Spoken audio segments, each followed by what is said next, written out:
네, 토코투살찌입니다. 반갑습니다. 와, 너무 오랜만에 인사드리네요. 지금 한국 시간으로는 2월 1일이 된 것 같은데 2월 1일 오전 5시 46분이거든요. 아침이에요, 아침. 여기는 1월 31일 오후 4시 정도 됐습니다. 그래서 오후 1월의 마지막 날 오후 이렇게 인사를 드리는데요. 여기가 어딜까요? 여기가 어디냐면 나르코스로 유명한 메데진이라고 하는 곳이고요. 벌써 이제 콜롬비아 온 지 한 달 다 돼가요. 한 29일 정도 된 것 같은데 메데진이 아마 8번째 도시 된 것 같아요, 콜롬비아에서. 그동안 진짜 너무 평화롭게 잘 지냈는데 콜롬비아가 제가 볼 때는 그 미국 이남 지역들 여행 간 곳 중에서는 멕시코, 과테말라, 그 다음에 여기 콜롬비아가 베스트인 것 같아요.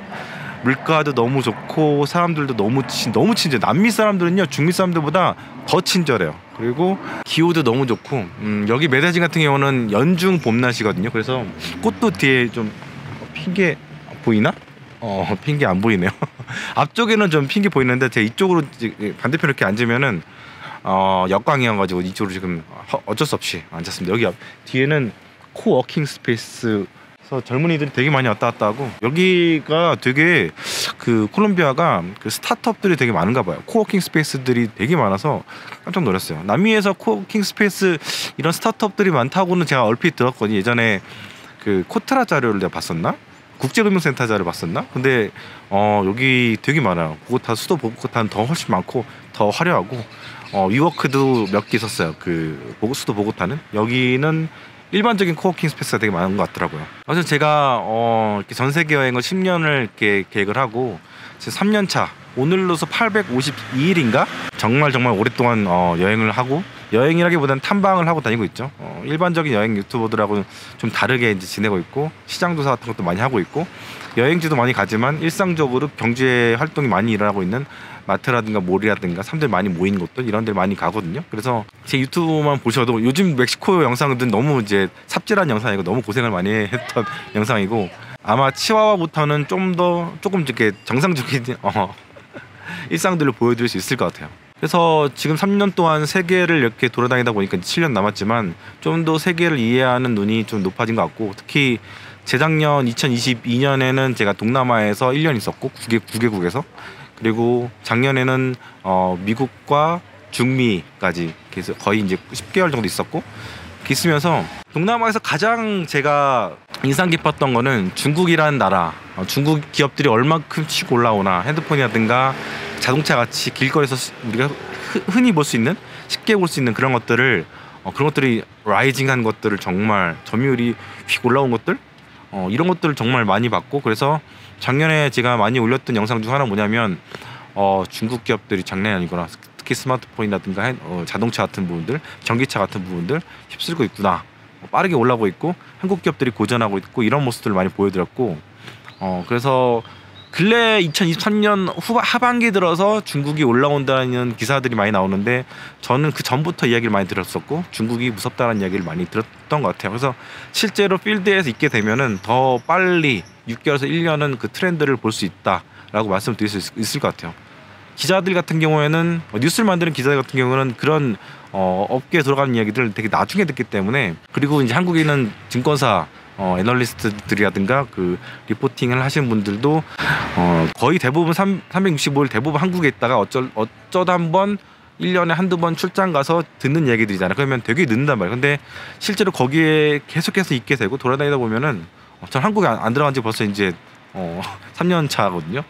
그러면은 좀 더 현지에 돌아가는 이야기들 더 많이 볼 수 있죠. 그래서 한 대륙 이렇게 제가 스터디를 하면서 다니면서 대륙에 대한 이해도가 굉장히 높아진 것 같아요. 특히 중미랑 남미는 제가 정말 미지의 세계고, 우리가 알고 있는 많은 중남미에 대한 이미지가 굉장히 뭐 살인이라든가 강도, 마약 카르텔 막 이런 이미지인데, 지금 엄청나게 역동적으로 성장하고 있다는 모습들을 저는 여기 와서 중미의 멕시코부터 파나마까지 중미인데 거의 이제 9개월 동안 거기 있으면서 역동적인 모습들을 계속해서 보고 있거든요. 특히 멕시코 같은 경우는 제가 3년에서 5년 사이에 한국의 GDP를 추월하게 될 것 같다라고 했는데, 작년 2023년도에 이미 멕시코가 한국의 GDP를 추월했습니다. 그거 보면서 야, 내 예상보다도 빠르구나. 솔직히 좀 충격은 충격이죠. 뭐 원래 80년대 90년대만 하도 대체로 보면은 멕시코가 한국의 GDP를 앞선 그런 나라이긴 했었는데 이제 2000년대 들어오면서 반도체가 훅 올라오면서 우리나라가 이제 20년 가까이 멕시코를 앞서서 GDP 규모로는 그런 측면이 있었는데 이제는 뭔가 한국의 구군에 대해서 한번 한국의 피크를 찍은 게 아닌가 이런 생각도 많이 들고 그런 대표적인 이해가 바로 환율 원화 환율이 계속해서 약세에 있는 거 1,300원대가 제가 뉴 노멀이기 때문에 1,200원대에서는 달러를 많이 사시라 이렇게 말씀을 드렸던 거고 그런 이야기들은 계속해서 지금 유효한 전략으로 볼 수가 있는 것 같아요. 아무튼 저는 계속해서 뭐 시장이 어떻게 돌아가든 전 세계가 어떤 큰 그림으로 지나가고 있는지 진행이 되고 있는지 그거를 보기 위해서 매일매일 거의 매일매일 그 새로운 도시에서 자고 새로운 도시에서 또 뭔가를 발견하고 또 이동하고 제 차도 옆에 있긴 하지만 4만 킬로 거의 4만 5천 킬로를 뛰었더라고요. 열심히 이제 부지런히 돌아다니면서 보고 있고 그런 리포트를 그런 살아있는 정보 제가 접하면서 여러분들한테 그 쉐어링하는 게 제 채널입니다. 그래서 멕시코 영상을 보신 분들 아시겠지만 제가 어떻게 보면 멕시코에 대한 리포트라고 말씀드려도 돼요. 왜냐하면 돌아다니면서 산업단지 공업단지를 보면서 여기 멕시코가 이렇게 올라오고 있습니다 이런 얘기들 계속 하거든요. 단순히 이제 독고 투자지만 보시는 분들은 얘 단순히 지금 막 나스닥에서 S&P에서 미국 증시에서 일어나는 일들 이런 것들에 대한 어떻게 보면 단편적인 이야기를 듣는 거죠. 근데 실제로 정말 밑바닥에서 돌아가고 있는 이야기들은 여행 채널, 여행 비디오에서 많이들 제가 얘기를 하고 있어요. 멕시코는 이렇고 미국은 어떻고 미국의 노숙자는 어떻고 다 보여주면서 얘기를 하잖아요. 그래서 진짜 실질적인 이야기는 여행 영상에서 많이 나오는데 이게 다 스킵이 되고 많은 사람들이 안 보는 거 보면서 좀 안타까운 느낌도 있고 재미를 추가한다기보다는 좀 다큐멘터리 같거든요. 제 채널의 그 여행 이야기들은. 그래서 이런 것도 한번 보시면 좋을 것 같다 그런 생각이 듭니다. 아무튼 오랜만에 인사를 드려서 이제 제가 서두가 너무 길었는데 거의 8분 동안 이야기를 했네요. 일단은 뭐부터 얘기할까요? 오늘 FOMC 뭐 결과 뭐 성명록 같은 것도 나왔다고 하는데 제가 뭐 잘 자세히 보지 못했는데 장이 조금 반등한 사다가 확 내려앉은 것 같아요. 뭐 아직 제가 설명 안 했는데 뭐 매파적인 얘기를 할 것 같지는 않은데 지금 상황이 11월 12월부터는 연준이 뭔가 심상치 않은 것들을 확인을 하고 그다음부터 매파적인 부분들을 버리고 완전히 비둘기적으로 돌아섰기 때문에 그 추세는 계속 이어질 것 같다는 생각이 들고 뭐 제가 10월부터 물가는 끝났다 인플레이션은 더 이상 신경 쓸 필요 없다 말씀드렸듯이 계속해서 물가는 조금 불안하긴 하지만 그래도 전체적인 큰 흐름은 완만해지긴 했어도 결국에는 하락하는 그런 추세에 있잖아요.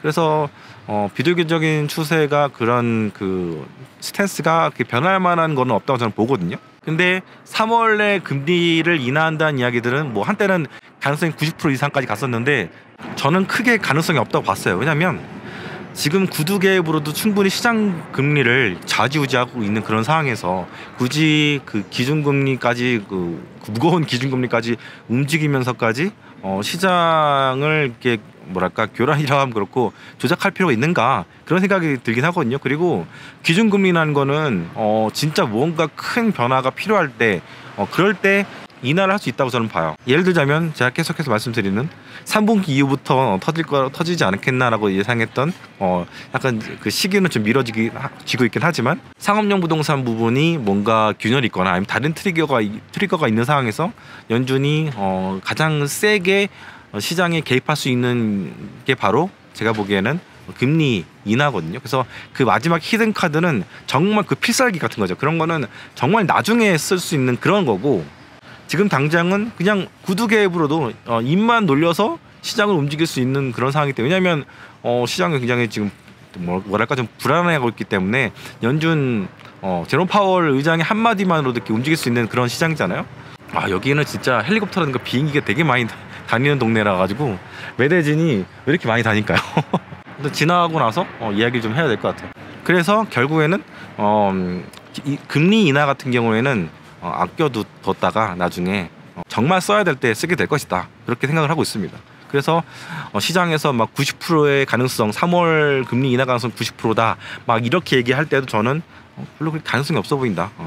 그리고 정말 막 인플레이션이 확 떨어져 가지고 2%대까지 주저앉은 게 아닌 상황이라면, 그리고 실업률도 지금 3.7%잖아요. 물론 실업률은 3.7%인데 이거를 고지고대로 믿으면서 되게 그 스트롱하다고 보는 사람들은 아직까지도 매크로를 보는 실력이 떨어지거든요. 왜냐면 굉장히 많은 그 허수가 있고, 그 정량적인 거 말고 정성적으로 볼 때는 이게 문제가 많은 지금 3.7%잖아요. 그런 것들을 보게 되면은 연준이 지금 금리를 인하를 한다는 거는 굉장히 시기상조가 아닌가 생각이 듭니다. 그래서 그러면서 볼 때는 지금 나스닥이 선물로 볼 때 지금 2.18%가 1.84%가 떨어지고 있거든요.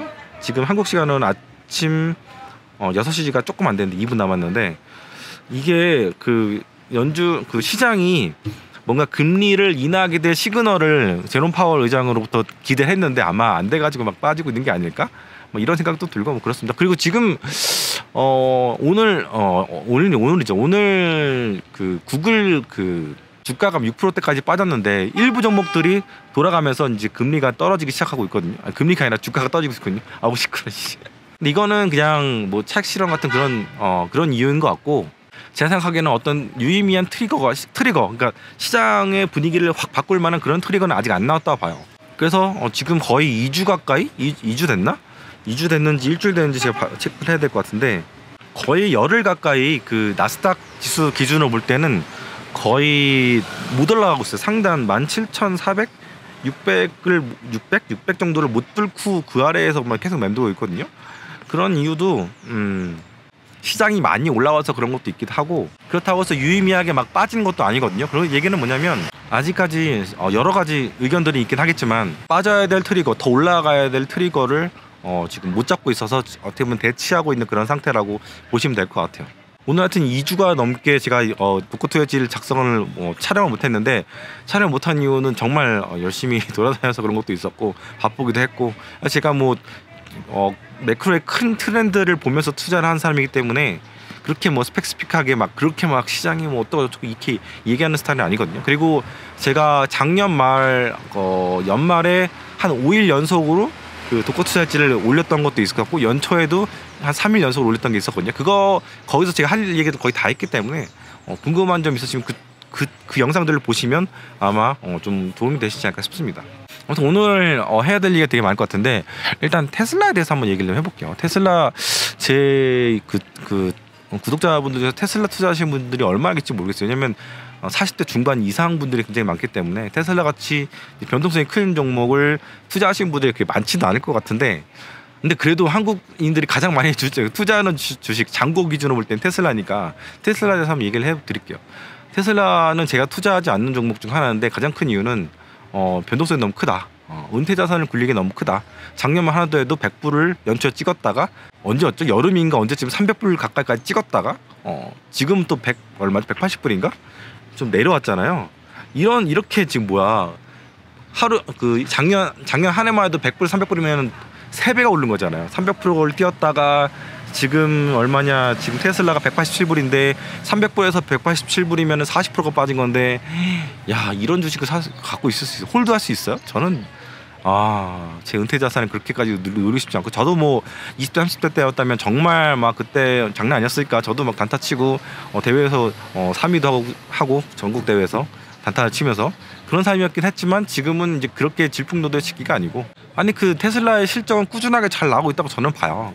시장의 기대라는 거에 따라서 주가가 막 휘청휘청거리고, 어차피 주식이라는 게 그 인간들의 투자자들의 투기자도 마찬가지고 실적에 대한 바람들, 기대들이 이제 점철돼서 왔다 갔다 하는 거긴 한데, 일단 기업 자체의 뭐라고 해야 되나, 컴피텐시라고 해야 되나, 그 기업의 내부 역량 같은 경우에는 변함이 없어요. 그리고 제가 볼 때는 자동차 기업 중에서 테슬라를, 특히 전기차 기업 중에서 테슬라를 따라잡을 만한 기업이 별로 얼마나 있을까, 저는 그런 생각이 들거든요.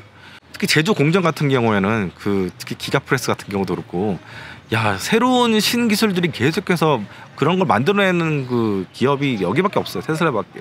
물론 이제 좀 자동차 한 대를 만들더라도 그 원가 절감에서 굉장히 탁월한 국가가 이제 중국이잖아요. 그래서 중국의 BYD 같은 기업들도 있긴 하지만, 테슬라를 투자하시는 분들이라면 얘가 3분의 1 토박이 나든 아니면 3배가 되든 계속해서 모아서 가는 게 저는 맞다고 봐요. 물론 지금 테슬라가 좀 모든 사람들의 그 니즈에 맞추려면 2만 불대, 그러니까 3천만 원대에 전기차를 만들어야 되는 게 맞아. 그게 지금 양산이 돼서 나가서 경쟁자라고 하는 BYD랑 싸워야 돼요. 저는 계속해서 말씀드린 게 중국 차가 위험하다. 중국 전기차 순수 EV 그 플러그인 말고 순수 EV 수출도 전 세계적으로 볼 때 글로벌 1위가 2023년도에 BYD가 그 테슬라가 아닌 중국이 됐잖아요. BYD. 그래서 그런 거 보면서 진짜 무섭다고 했는데 그 일들이 계속해서 일어나고 있고, 전기차는 정말 점유율이 되게 전 중요하다고 보거든요.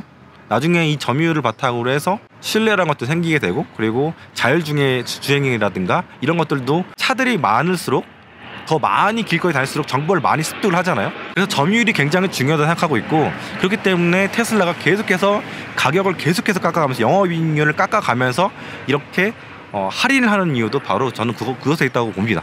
일단은 뭐랄까, 전기차를 지금이라도 계속해서 가격을 낮춰서 팔아서 적어도 차를 타면 3년에서 5년 타잖아요. 이렇게 해서 락인 효과라고 할 수도 있죠. 어떻게 보면은 차를 갖고 있는 동안에 다른 차를 살 그럴 틈을 안 준 거지.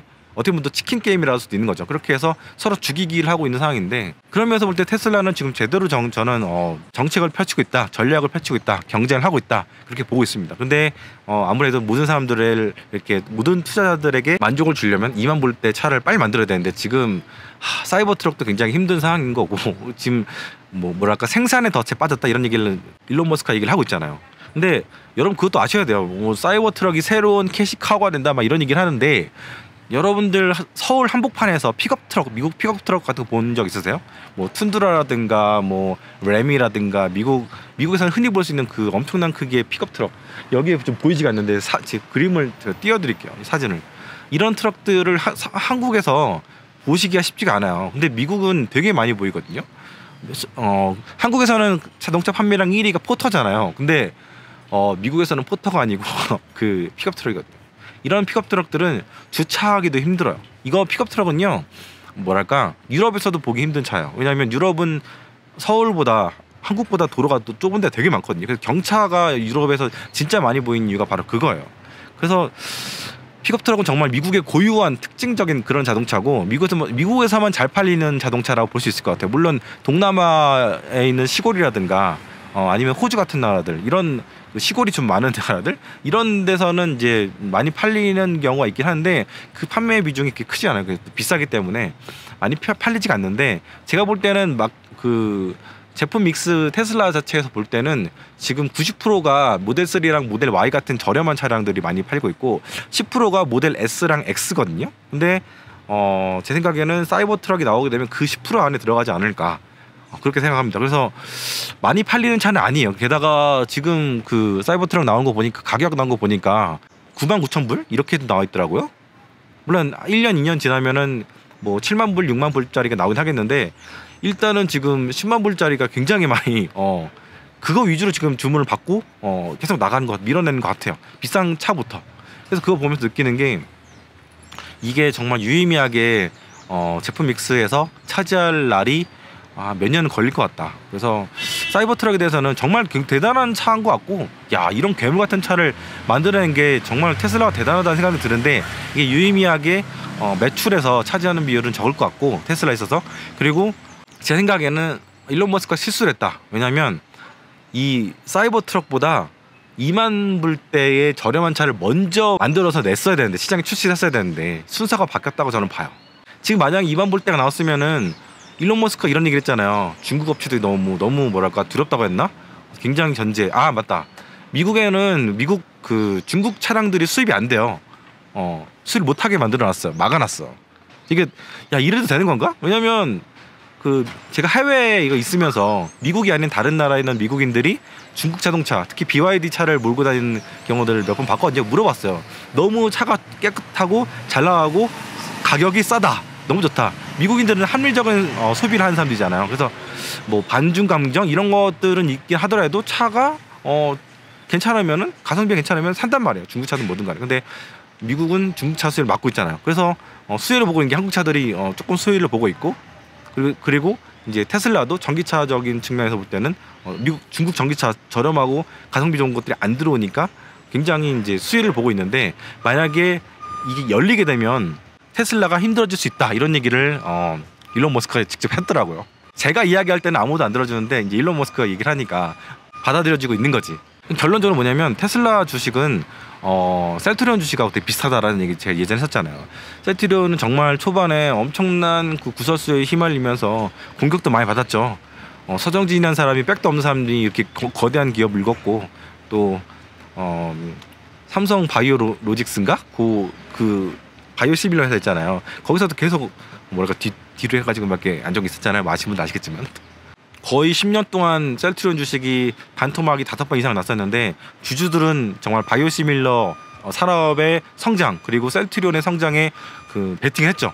5년 10년. 그래서 나중에 큰 결실을 맺었는데 셀트리온도 그런 길을 똑같이 거의 비슷하게 걷고 있다고 봐요. 뭐든지 시장을 개척하는 그런 기업들은요 그런 꾸불꾸불한 길들을 겪게 됩니다. 저는 물론 셀트리온의 주식은 아까도 얘기했지만 변동성이 너무 크기 때문에 투자하지 않지만 믿는 분들은 계속해서 믿고 가시는 게 저는 맞다고 봐요. 물론 예전만큼의 폭발적인 성장을 하기는 쉽지 않은데 근데 변동성은 계속 클 거기 때문에 뭐 트레이딩 관점이라 해야 되나? 어쨌든 간에 한번 믿는다 싶으면 계속 믿고 가는 게 저는 맞다고 봅니다. 근데 그런 거 있어요. 작년 하반기에 200불 이상일 때 한국인 그 주식 투자자들이 뭘 많이 샀냐면 테슬라 1.5배, 2배짜리 레버리지를 엄청나게 많이 샀더라고요. 저는 230, 40불대를 싸게 보는 거라 사람들이 생각을 했는데 결국 지금 상황은 그분들이 지금 많이 빠졌잖아요. 거의 70불 정도 빠졌는데 거의 30-40% 정도 마이너스 된 거 아닌가요 지금? 그쵸?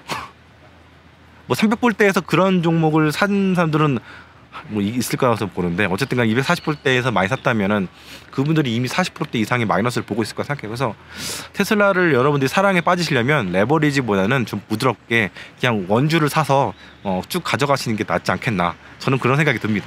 아무튼 지금 테슬라 주식을 얘기하면서 26분 동안 얘기했는데 사실 테슬라 주식에 대해서 할 얘기가 더 있긴 했는데 오늘 여기까지 하고요. 제가 2부에서는 또 다른 이야기로 이야기를 이어가도록 하겠습니다.